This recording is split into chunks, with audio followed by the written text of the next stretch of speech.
നമസ്കാരം, എല്ലാവർക്കും സ്വാഗതം. ഇൻഫോർമേറ്റീവായ പുതിയ ഒരു വീഡിയോയിലേക്ക്.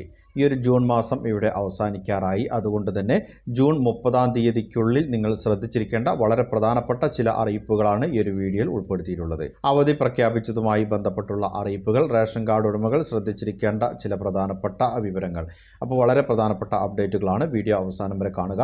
മറ്റുള്ളവരിലേക്കും ഇൻഫർമേഷൻ ഷെയർ ചെയ്തെത്തിക്കുവാനും നിങ്ങൾ മറക്കരുത്. സർക്കാർ അറിയിപ്പുകൾ യഥാസമയം ലഭിക്കുന്നതിന് വേണ്ടി വാട്സപ്പ് ഗ്രൂപ്പിലും ജോയിൻ ചെയ്യുക. അപ്പോൾ നമുക്ക് വിശദമായിട്ടുള്ള അറിയിപ്പുകൾ എന്തൊക്കെയാണെന്ന് നോക്കാം. ഒന്നാമതായി പങ്കുവെക്കുന്ന അറിയിപ്പ്, സംസ്ഥാനത്തെ ഉജ്ജ്വൽ യോജന പദ്ധതി പ്രകാരം ഗ്യാസ് സിലിണ്ടർ വാങ്ങുന്ന ഉപഭോക്താവാണെങ്കിൽ നിങ്ങൾ ഈ KYC ചെയ്തിരിക്കണം. അല്ല എന്നുണ്ടെങ്കിൽ നിങ്ങൾക്ക് ലഭിക്കുന്ന സബ്സിഡി ആനുകൂല്യം നഷ്ടപ്പെടും. അതായത് ആ ഒരു സിലിണ്ടറിൻ്റെ മുഴുവൻ വിലയും നിങ്ങൾ നൽകേണ്ടി വരും. നിലവിൽ ഉജ്ജ്വൽ യോജന പദ്ധതി പ്രകാരം സിലിണ്ടർ ലഭിക്കുന്ന ഗുണഭോക്താക്കൾക്ക് മാത്രമാണ് അതിൽ ഒരു വിലക്കുറവ്, അതായത് ഒരു സബ്സിഡി ലഭിക്കുന്നത്. ഈ KYC ചെയ്യുവാനുള്ള അവസാന തീയതി ജൂൺ 30-ന് അവസാനിക്കും. അതായത് നാളത്തോടു കൂടി തന്നെ ഈ KYC ചെയ്യാത്ത ആളുകളുണ്ടെങ്കിൽ ഉടനെ തന്നെ നിങ്ങൾ അത്തരം കാര്യങ്ങൾ പൂർത്തിയാക്കുവാൻ പ്രത്യേകമായി തന്നെ ശ്രദ്ധിക്കണം. നിശ്ചിത സമയത്തിനകം ഈ KYC പൂർത്തിയാക്കാത്ത പക്ഷം ഇന്ത്യൻ, അതുപോലെ തന്നെ ഭാരത് ഗ്യാസ്, HP ഗ്യാസ് ഉപഭോക്താക്കൾക്ക് ലഭിച്ചുകൊണ്ടിരിക്കുന്ന പാചകവാതക സബ്സിഡി നഷ്ടപ്പെടാൻ സാധ്യതയുണ്ട്. ശ്രദ്ധിച്ചിരിക്കേണ്ട മറ്റൊരു അറിയിപ്പ്, ഈ ജൂൺ മാസം 30-ാം തീയതിയാണ് നിങ്ങളുടെ വാർഷിക വരുമാന സർട്ടിഫിക്കറ്റ് സമർപ്പിക്കുവാനുള്ള അവസാന തീയതി. അതായത് സാമൂഹ്യ സുരക്ഷാ ക്ഷേമ പെൻഷൻ ലഭിച്ചുകൊണ്ടിരിക്കുന്ന ഗുണഭോക്താക്കളാണ് ഈ ഒരു സർട്ടിഫിക്കറ്റ് സമർപ്പിക്കേണ്ടത്. എന്നാൽ എല്ലാവരും ഈ ഒരു വാർഷിക വരുമാന സർട്ടിഫിക്കറ്റ് സമർപ്പിക്കേണ്ടതില്ല. നിങ്ങൾക്ക് പെൻഷൻ ലഭിച്ചു തുടങ്ങിയിട്ട് ഇതുവരെയും നിങ്ങൾ ഈ ഒരു വരുമാന സർട്ടിഫിക്കറ്റ് സമർപ്പിച്ചിട്ടില്ല എങ്കിൽ അങ്ങനെയുള്ള ആളുകളാണ് ഈ ഒരു സർട്ടിഫിക്കറ്റ് നൽകേണ്ടത്. വില്ലേജ് ഓഫീസിൽ നിന്നാണ് വരുമാന സർട്ടിഫിക്കറ്റ് ലഭിക്കുക. അതിനായി അക്ഷയ കേന്ദ്രങ്ങൾ വഴി അപേക്ഷ സമർപ്പിച്ചാൽ നിങ്ങൾക്ക് വരുമാന സർട്ടിഫിക്കറ്റ് ലഭിക്കുന്നതാണ്. നിലവിൽ ക്ഷേമ പെൻഷൻ ഗുണഭോക്താക്കൾക്ക് 2000 രൂപ വെച്ചാണ് ഓരോ മാസവും അക്കൗണ്ടുകളിലേക്കും കൈകളിലേക്കും ക്ഷേമ പെൻഷനായി നൽകുന്നത്. ഈ ഒരു തുക അധികം താമസമില്ലാതെ തന്നെ വർദ്ധിപ്പിക്കും എന്നുള്ള ഒരു അറിയിപ്പും ബഹുമാനപ്പെട്ട മുഖ്യമന്ത്രി VD സതീശൻ നിയമസഭയിൽ അറിയിച്ചിട്ടുണ്ട്.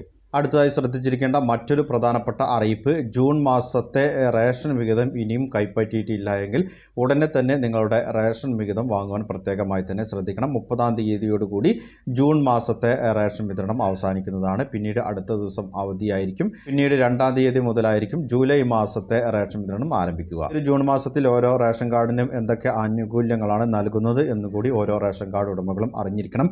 അന്ത്യോദയ അന്നയോജന AY കാർഡിന് 30 കിലോ അരിയും 2 കിലോ ഗോതമ്പും സൗജന്യമായും 3 പാക്കറ്റ് ആട്ട 7 രൂപ നിരക്കിലും ലഭിക്കും. PHH കാർഡിലെ ഓരോ അംഗത്തിനും 4 കിലോ അരിയും 1 കിലോ ഗോതമ്പും സൗജന്യമായി ലഭിക്കും. കാർഡിന് അനുവദിച്ചിട്ടുള്ള ആകെ ഗോതമ്പിൻ്റെ അളവിൽ നിന്നും 4 കിലോ കുറച്ച് അതിനു പകരം 4 പാക്കറ്റ് ആട്ട 9 രൂപ നിരക്കിൽ ലഭിക്കുന്നതാണ്. NPS കാർഡിലെ ഓരോ അംഗത്തിനും 2 കിലോ അരി വീതം കിലോയ്ക്ക് 4 രൂപ നിരക്കിൽ ലഭിക്കും. അതാത് താലൂക്കിലെ സ്റ്റോക്ക് അനുസരിച്ച് കാർഡിന് 4 കിലോ വരെ ആട്ട കിലോയ്ക്ക് 17 രൂപ നിരക്കിലാണ് ലഭിക്കുക. NPNS കാർഡിന് 4 കിലോ അരി കിലോയ്ക്ക് 10 രൂപ 90 പൈസ നിരക്കിൽ ലഭിക്കും.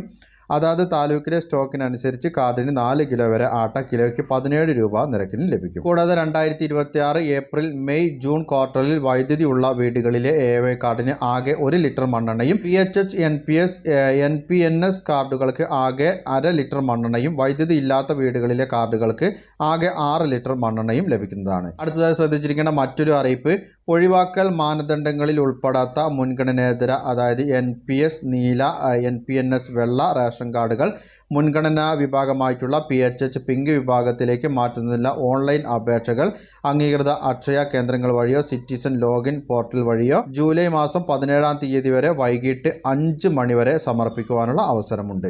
നിങ്ങളുടെ റേഷൻ കാർഡ് മുൻഗണനേതര വിഭാഗമായിട്ടുള്ള സബ്സിഡി ആനുകൂല്യങ്ങളൊന്നും ലഭിക്കാത്ത വെള്ള നീല റേഷൻ കാർഡാണെങ്കിൽ നിങ്ങൾ അർഹതാ മാനദണ്ഡങ്ങൾക്ക് അനുസൃതമായി BPL വിഭാഗം റേഷൻ കാർഡിന് അർഹരാണെങ്കിൽ നിങ്ങൾക്ക് ആ ഒരു വിഭാഗത്തിലേക്ക് മാറുന്നതിന് വേണ്ടി ഇപ്പോൾ അപേക്ഷകൾ നൽകാവുന്നതാണ്. ആ ഒരു റേഷൻ കാർഡിനുള്ള അർഹതാ മാനദണ്ഡങ്ങൾക്ക് വേണ്ട രേഖകൾ കൂടി സമർപ്പിക്കുവാൻ പ്രത്യേകമായി ശ്രദ്ധിക്കണം. എന്നാൽ മാത്രമേ നിങ്ങളുടെ ആ ഒരു വിഭാഗത്തിലേക്ക് പരിഗണിക്കുകയുള്ളൂ.